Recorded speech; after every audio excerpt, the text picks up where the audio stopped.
Hello friends, welcome to Shimpi and মামিস kitchen. আজকে আমি তোমাদের সঙ্গে যে রেসিপিটা শেয়ার করছি সেটা কিন্তু বাচ্চাদের খুবই পছন্দের একটা রেসিপি।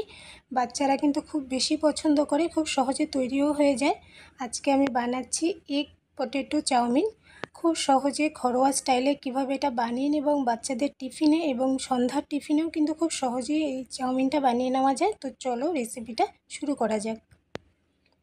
সবার প্রথমে আমি চাউমিনটা বয়েল করে নেব, আর তার জন্য বেশ বড় সাইজের একটা বাটির মধ্যে আমি বেশ অনেকটাই জল দিয়েছি। এর মধ্যে 1 চামচ আমি দিয়ে দিলাম লবণ, আর এর মধ্যে আমি অল্প রিফাইন অয়েল দিয়েছি, তাতে করে নুডলসগুলো একটার গায়ে একটা লেগে যাবে না। এদিকে জলটা যতক্ষণ ফুটছে ততক্ষণে এদিকে আমি সবজিগুলো কেটে নেব। আর এখানে আলু নিয়েছি, পেঁয়াজ, কাঁচা লঙ্কা, বাস এই সবজি, আর বেশি কিছু কিন্তু এখানে লাগবে না। আর আজকে আমি আলু দিয়ে যেহেতু করছি তাই এখানে আলু দুটো আমি নিয়েছি। তোমরা চাইলে কিন্তু আলু ছাড়া শুধু পেঁয়াজ আর কাঁচা লঙ্কাও এখানে নিয়ে নিতে পারো। আলুটাকে ভালো করে চোচা ছাড়িয়ে আলুগুলোকে আমি ছোট ছোট টুকরোতে কেটে নিচ্ছি। দেখো, একদম পাতলা পাতলা করে ভাজির মতন কিন্তু আলুটা আমি কেটে নিয়েছি। আর আলুটাকে কেটে ভালো করে ধুয়ে এই চালের মধ্যে রেখেছি, সঙ্গে কয়েকটা কাঁচা লঙ্কা চিড়ে দিয়েছি। আর এদিকে একটা বড় সাইজের পেঁয়াজটাকেও কুচি করে নিচ্ছি। আর পেঁয়াজটাকে কিন্তু চোচা ছাড়িয়ে আমি ভালো করে ধুয়ে রেখেছিলাম। সব কিছু কেটে নেওয়া হয়ে গেছে। আর এদিকে জলের মধ্যেও কিন্তু জাল উঠে গেছে। এর মধ্যে চাউমিনটা হাফ করে আমি দিয়ে দিলাম। আর আমি এখানে 5-6 জনের জন্য বানাচ্ছি, তাই বেশ অনেকটা পরিমাণ আমি এখানে চাউমিন দিয়েছি।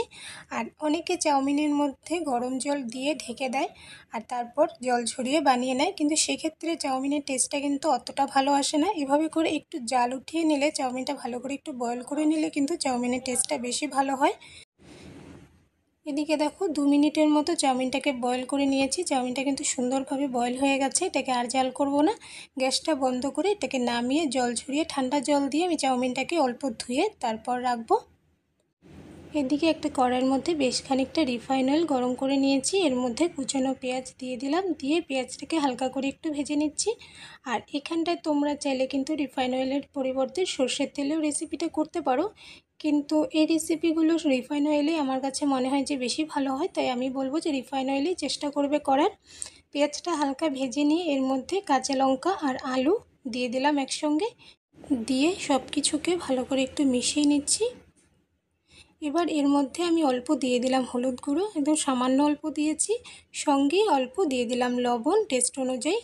দিয়ে ভালো করে এটাকে নেড়ে চেড়ে পেঁয়াজ, কাঁচা লঙ্কা, আলু সব কিছুকে খুব ভালো করে আমি একটু ভেজে নিচ্ছি।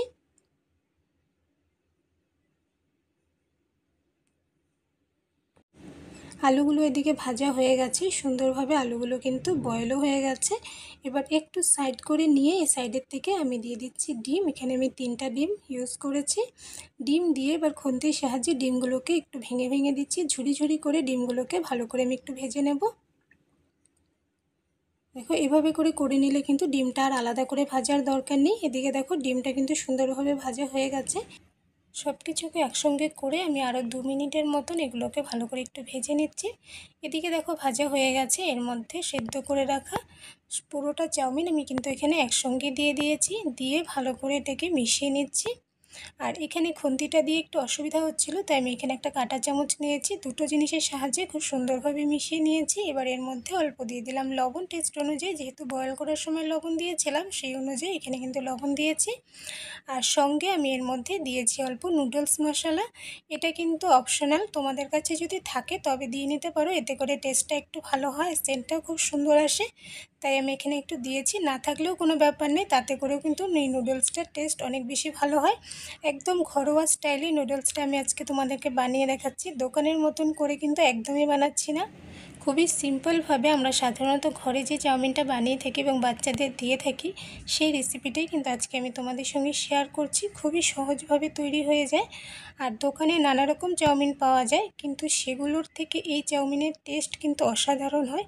দোকানের চাউমিনের কিন্তু কোনো তুলনাই নেই এর সঙ্গে। এগ পটেটো চাউমিনটা এইভাবে করে তোমরা যদি বানাও, দারুণ হয় খেতে। তোমরা অবশ্যই একবার বানিয়ে দেখো, আশা করছি এই রেসিপিটা তোমাদের কাছেও ভালো লাগবে এবং বাচ্চারাও অনেক বেশি পছন্দ করবে।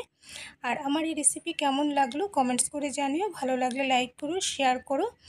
আর আমার চ্যানেলে নতুন হয়ে থাকলে চ্যানেলটাকে প্লিজ সাবস্ক্রাইব করে নিও। সাবস্ক্রাইব করে পাশে থাকা বেল আইকন অল বাটনসে প্রেস করে দেবে, তাহলে আমার চ্যানেলে আপলোড করে যে কোনো নতুন ভিডিও নোটিফিকেশন তোমরা কিন্তু সবার প্রথম পেয়ে যাবে। এদিকে এগ পটেটো চাউমিন কিন্তু আমার একদম রেডি হয়ে গেছে। দুটো প্লেটে উঠিয়ে নিয়েছি, উপর থেকে অল্প টমেটো কেচাপ দিয়েছি। আর এই চাউমিনটা খেতে কিন্তু অসাধারণ হয়েছিল, আমাদের ঘরের সবারই খুব বেশি পছন্দ হয়েছিল। আর সাধারণত আমি এভাবেই ঘরে চাউমিন বানিয়ে থাকি, তোমরা অবশ্যই এটা ট্রাই করে দেখো। আরও একটা নতুন রেসিপি নিয়ে তোমাদের সঙ্গে আবারও দেখা হবে। তাহলে আজকের জন্য বাই বাই।